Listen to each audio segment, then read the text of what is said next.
बिस्मिल्लाहिर्रहमानिर्रहीम, अस्सलाम वालेकुम। उम्मीद करती हूँ आप सब खैरियत से होंगे। इस वक्त मैं रसूल पाक के प्यारे शहर मदीना मुनव्वरा में हूँ और अभी हम जस्ट लैंड किया है और थोड़ी सी पिक्चरें ली हैं तो आपसे शेयर कर रही हूँ।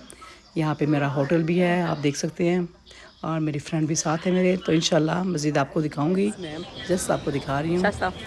सो हैप्पी हैं, तो इंशाल्लाह आप सब टच में रहूँगी। ये ब्यूटीफुल आउटसाइड दिखा रही हूँ, जो चीज़ें मैं देखूँगी रिकॉर्ड कर दिखाती रहूँगी। तो इंशाल्लाह फिर बात होगी आपसे। अल्लाह हाफिज़। ये है जी हमारा होटल भी है, ये होटल अल शुजा है, ये है जी।